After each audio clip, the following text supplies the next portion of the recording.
أعوذ بالله من الشيطان الرجيم بسم الله الرحمن الرحيم প্রিয় শিক্ষার্থীরা, এই মুহূর্তে আমরা যে যেখান থেকে সংযুক্ত হতে পারছি সবাইকে সুস্বাগতম ও পরবর্তীতে যারা আমাদের এই ভিডিওটা দেখবে তাদেরকে সাদর সম্ভাষণ ও অভিনন্দন। আজকে আমাদের দশম শ্রেণীর শিক্ষার্থীদের জন্য রসায়ন ক্লাসের যেটা পড়বো আমরা অ্যালকিন প্রস্তুতি, অ্যালকিনের বিভিন্ন ধর্ম, ভৌত রাসায়নিক ধর্মসমূহ, এগুলো নিয়ে আমাদের আজকের অধিবেশনটা। তো যাচ্ছি, আমাদের আজকের ক্লাসের বিষয়বস্তু হচ্ছে অসম্পৃক্ত হাইড্রোকার্বন, অ্যালকিন এগুলো। তবে আমরা অ্যালকিন নিয়ে আজকে কথা বলতে যাচ্ছি প্রথম অধিবেশনে। যদি সময় থাকে সেকেন্ড অধিবেশনে আমরা সেকেন্ড সিজনে আমরা এটা কথা বলবো। তো ফার্স্টে শুরু করতে যাচ্ছি অ্যালকিন কি। অ্যালকিন হচ্ছে যে সকলে অ্যালিফ্যাটিক হাইড্রোকার্বনের কার্বন কার্বন দ্বিবন্ধন থাকে তাদেরকে আমরা বলবো অ্যালকিন। আর অ্যালকিনের ক্ষেত্রে আমরা যাব অ্যালকিনের প্রস্তুতিতে। প্রস্তুতি দেখাইতে গেলে কয়েকটা পদ্ধতি থাকবে, এর মধ্যে সবচেয়ে ইম্পর্টেন্ট পদ্ধতিগুলো আমরা আগে আলোচনা করব। তাহলে আমরা এখন সরাসরি বোর্ডে, হ্যাঁ, তা আমাদের বিষয়টা হচ্ছে কি অ্যালকিনের সাধারণ সংকেত হচ্ছে CnH2n। এখানে n এর মান 1 or 0 হতে পারে না, কারণ মিনিমাম তার 2 হতে হবে, যেহেতু কার্বন কার্বন দ্বিবন্ধন থাকতে হয়। তবে এর আগে যে অংশটা বলছি এটা মনে রাখবে, যে কার্বন কার্বনের দ্বিবন্ধন থাকবে, এখানে 4টা কার্বন লেখা হয়েছে, যে কোনো দুইটার মধ্যে যদি দ্বিবন্ধন থাকে পুরো যৌগটাকে আমরা অসম্পৃক্ত হাইড্রোকার্বন বলবো। তবে অসম্পৃক্ত হাইড্রোকার্বনের অভ্যন্তরে এই জায়গায় দুটি কার্বন, এই দুটাকে আমরা বলবো অসম্পৃক্ত কার্বন। আর এটা সম্পৃক্ত, কিন্তু এটা আমরা বিক্রিয়ার মেকানিজম সুবিধার্থে এই অংশটাকে আমি বলে দিচ্ছি। এখন আসি অ্যালকিন প্রস্তুতির ক্ষেত্রে আমাদের কি কি জানতে হবে। ফার্স্টে আমি একটা বিক্রিয়া তোমাদের যে বইয়ে দেওয়া আছে সেটা হচ্ছে 274 পেজ নং। এখানে দেখবা ইথাইল ক্লোরাইড থেকে, not only ethyl chloride, actually alkyl halide. Ethyl chloride কেন বলবো আমি? এটা তো একটা, ইথাইল ক্লোরাইড হচ্ছে একটা, তাহলে আমি কি নিতে পারি? প্রোপাইল ক্লোরাইড, বিউটাইল ক্লোরাইড, তার মানে হচ্ছে অ্যালকাইল হ্যালাইড। তো এই বিক্রিয়াটাকে তুমি তোমাদের পাঠ্য বইয়ে যে ইনফরমেশন দেয়া আছে সেক্ষেত্রে কিছু ভুল আছে এখানে, সে ভুলগুলোকে আমাদের কি করতে হবে? সংশোধন করতে হবে। কেন সংশোধন করতে হবে তাও আমি এখন বুঝিয়ে দিচ্ছি। দেখো এদিকে তোমাদের মেইন বইটার 274 পেজ উল্টাও। তাহলে আমরা অপসারণ বিক্রিয়া কি, আসলে অপসারণটা কেন বলতেছি জানো? আমরা অলিফিন অর অ্যালকিন প্রস্তুতির জন্য আসলে তোমাদের বইয়ে যে 274 পেজে ফার্স্ট রিঅ্যাকশন এখানে লেখা আছে যে ইথাইল ক্লোরাইড থেকে অ্যালকিন প্রস্তুত করব। Not only ethyl chloride, actually it was কি অ্যালকাইল হ্যালাইড। তারপরে অ্যালকাইল হ্যালাইড থেকে অপসারণ বিক্রিয়ার মাধ্যমে আমরা অ্যালকিন প্রস্তুতি করতে যাব। সেই ক্ষেত্রে পাঠ্য বইয়ে লেখা আছে কি, দেখবা চার্টের নিচে লেখা আছে জলীয় দ্রবণ কি। অ্যাকচুয়ালি এটা জলীয় দ্রবণ নয়, এটা হবে কি অ্যালকোহলীয় সলিউশন, অর্থাৎ sodium hydroxide or potassium hydroxide with ethanol বা অ্যালকোহল সাথে থাকবে একটা সলিউশন। আমরা জানি অ্যালকোহল এবং ক্ষার একত্রে বিক্রি হচ্ছে না, এটা হয় না। তাহলে এই যে একটা মিশ্রণ হবে, এটা নিলে পরে কি হবে? এখান থেকে সে দুটি বা চারটি পরমাণু সরিয়ে দিবে। তার মানে এখান থেকে সরিয়ে দিয়ে এগুলো এসে তার সাথে যুক্ত হবে না, শুধু এখান থেকে বের করে নিবে। তার মানে এটাকে আমরা বলতে পারি যে HCl অপসারণ বিক্রিয়া। কি অপসারণ হচ্ছে এখান থেকে? HCl। তাহলে HCl যদি চলে যায়, আমি এই যে H এবং Cl সরিয়ে দিলাম, তাহলে কি হলো? এই কার্বনের হাত হচ্ছে একটা, এই যে একটা, দুইটা, তিনটা, হ্যাঁ, তাহলে একটা হাত শর্ট, এটারও 1 2 3টা হাত হলে একটা হাত শর্ট। তাহলে এই শর্ট হাতগুলো তারা দ্বিবন্ধনে পরিণত হবে। এই দ্বিবন্ধন হলে কেমন হবে? সি সি, তারপরে হাইড্রোজেন এটা দুটো আছে পাশে বসিয়ে দিলাম, এটারও দুটো আছে পাশে বসিয়ে দিলাম, এটার নাম হচ্ছে ইথেন, অর্থাৎ অসম্পৃক্ত। আর সেখান থেকে বেরিয়ে গেল কোনটা? HCl। তো আমরা জানি HCl হচ্ছে একটা অ্যাসিড, আর এখানে আছে ক্ষার। তো এই অ্যাসিড এবং ক্ষার বিক্রিয়া করে কি হবে? লবণ আর পানি। তো লবণটার নাম কি হবে? NaCl plus water. সুতরাং আমরা এখানে বলতে পারি এই বিক্রিয়াটা কি অপসরণ বিক্রিয়া, এবং কেন অপসরণ বিক্রিয়া এবং অপসরণ বিক্রিয়ার সংজ্ঞা কি? স্লো মোশনে বলতেছি অপসরণ বিক্রিয়ার সংজ্ঞাটা।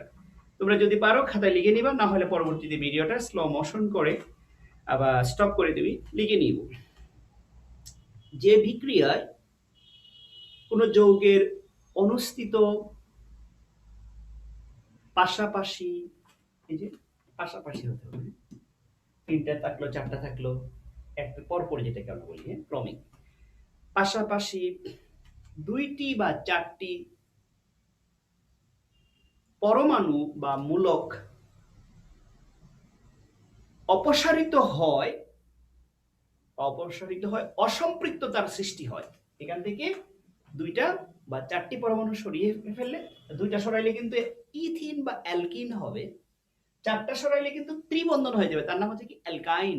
We know single double bond and triple bond, এটা কি অসম্পৃক্ত হাইড্রোকার্বন। সুতরাং আমরা বলতে পারি মানে কোন একটা বিক্রিয়ায় যদি কোন একটা যৌগ থেকে দুইটা বা চারটি পরমাণু বা মূলক অপসারণ হয়, অসম্পৃক্ততার সৃষ্টি হয়, তাহলে এই বিক্রিয়াটাকে আমরা বলবো অপসরণ বিক্রিয়া। এটা কখনোই প্রতিস্থাপন বিক্রিয়া নয়। অপসরণ বিক্রিয়া একটা জুট বিক্রিয়ার বিপরীত বিক্রিয়া। জুট আমরা হয়তো গত ক্লাসে বলছি জুট বিক্রিয়া জিনিসটা কি, না হলে আজকে আমি আবার জুট বিক্রিয়া বিষয়টা কি বুঝিয়ে দিব। তাহলে আমি কি বললাম সংজ্ঞাটা? যে বিক্রিয়ায় কোনো যৌগের অনুষ্ঠিত পাশাপাশি দুই বা চারটি পরমাণু বা মূলক অপসারিত হয়ে অসম্পৃক্ততার সৃষ্টি হয়, তাকে আমরা অপসরণ বিক্রিয়া বলবো।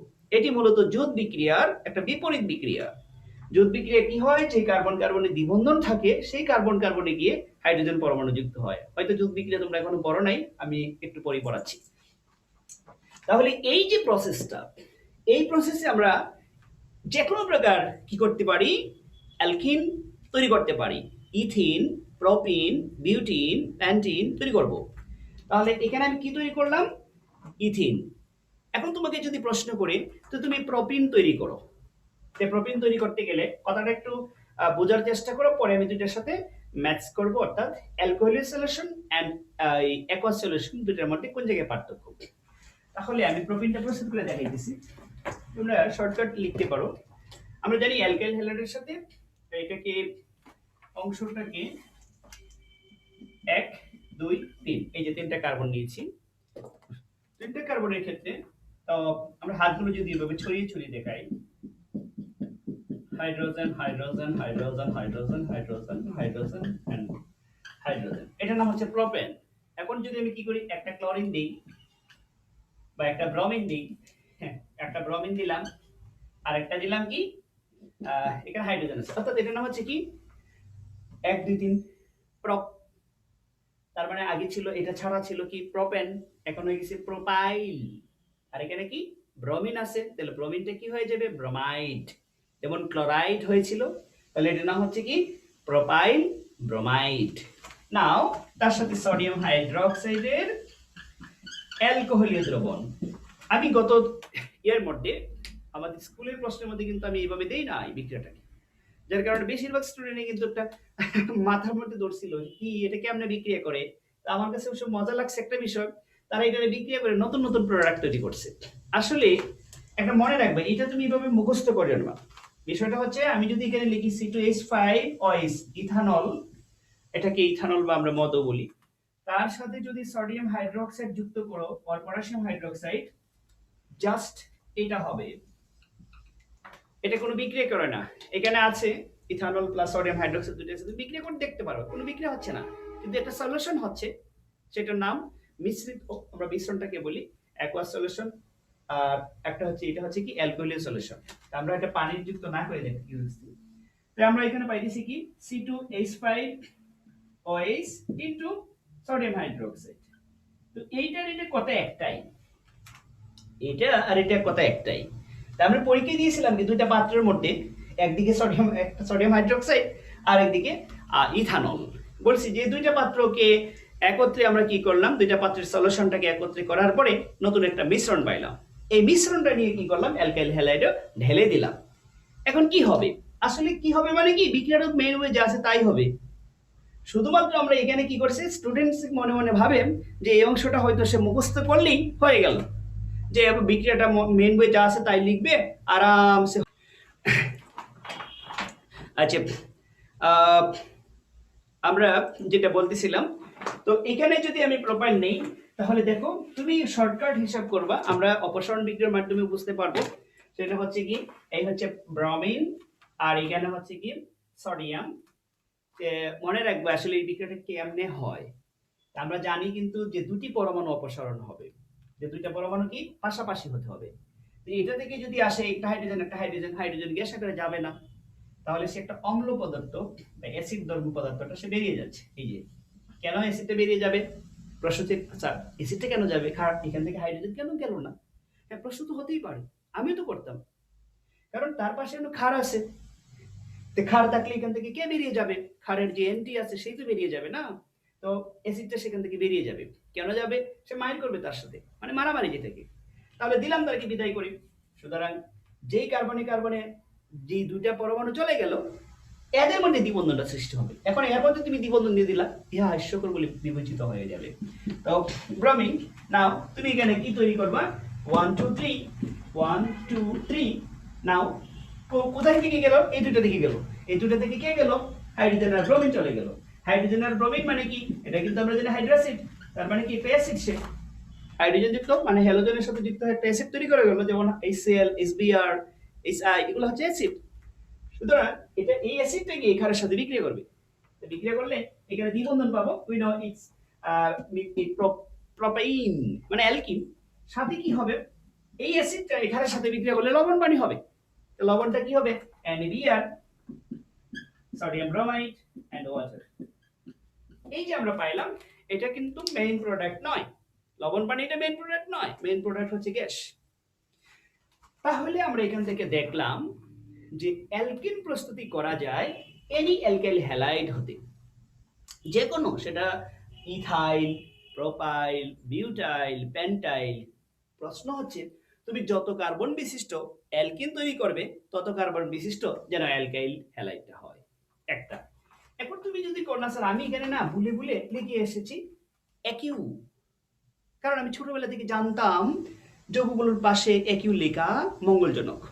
হ্যাঁ, মঙ্গল আর লাঙ্গল দুইটা বিষয়ের মধ্যে দেখো সুবিধাটা এবং অসুবিধাটা কোন জায়গায়। আমরা যদি কি লিখে ফেলি যে CH3, এটা ভেঙে না লিখে শর্টকাট লিখি, C2H5Cl ইথাইল ক্লোরাইড, তার সাথে সোডিয়াম হাইড্রোক্সাইড অ্যাকিউ। এটার নাম হচ্ছে জলীয় দ্রবণ, কারণ সোডিয়াম হাইড্রোক্সাইডটা পানিতে দ্রবীভূত অবস্থায় আছে। আর এটা কি অ্যালকাইল হ্যালাইড। যুক্ত করলে এমন সুন্দর একটা বিক্রিয়া হয়, এখান থেকে তো যাবে না, কে কে যাচ্ছে না, দেখো দেখো এই সোডিয়ামটা এই ক্লোরিনের সাথে মিলে হয়ে যাচ্ছে লবণ, NaCl, সোডিয়াম ক্লোরাইড।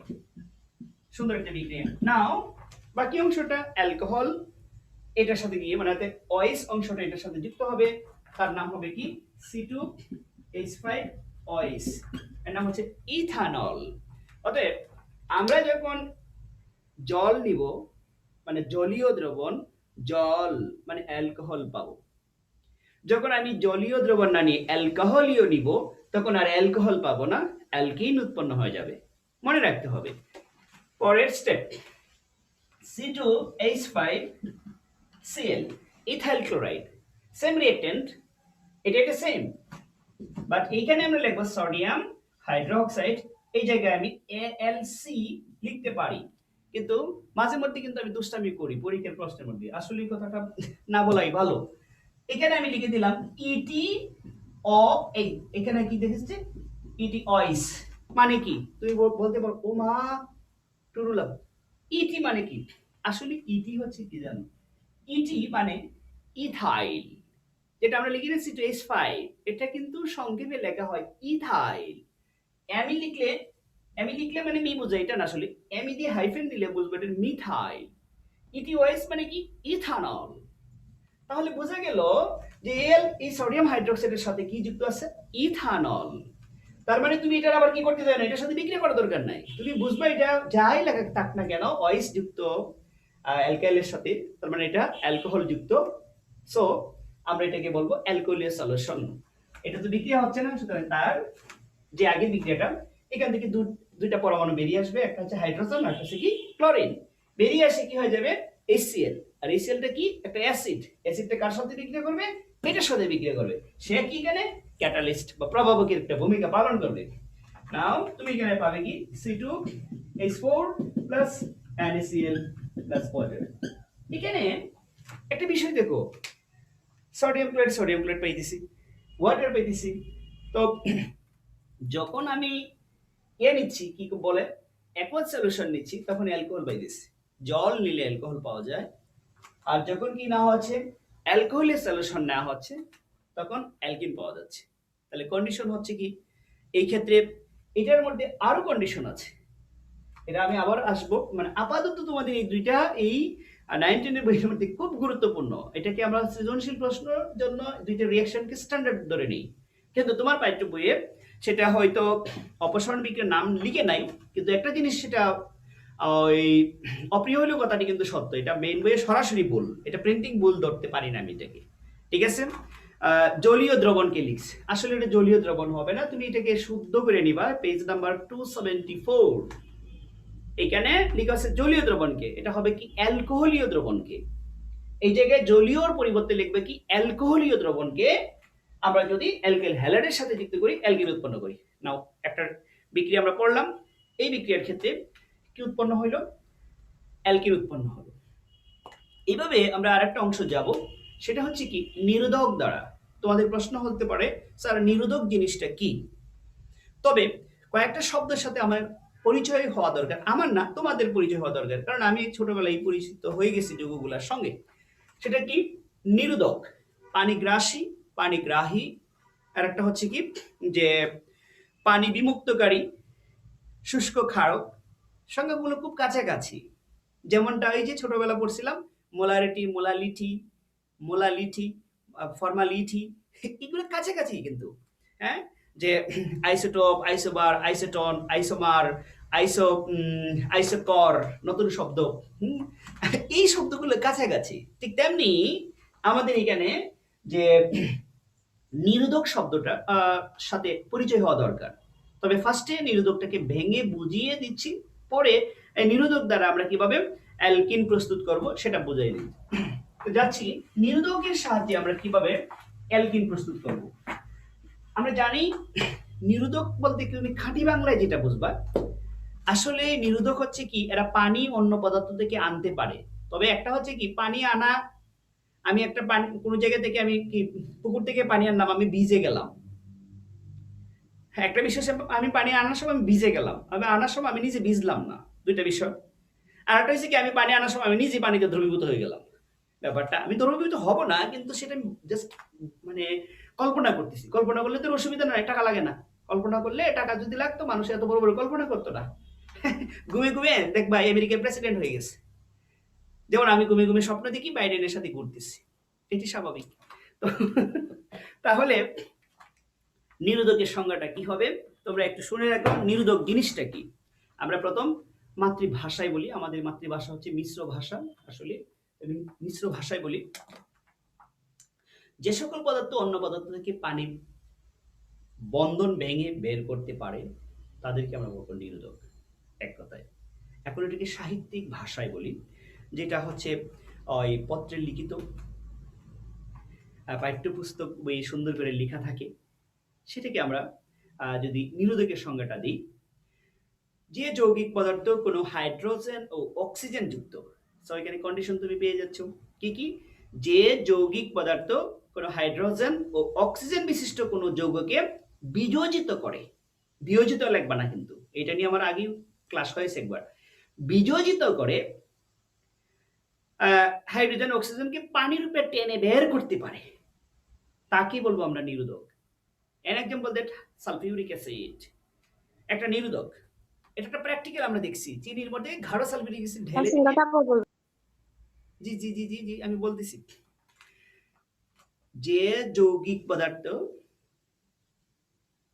হাইড্রোজেন ও অক্সিজেন বিশিষ্ট যৌগকে বিযোজিত করে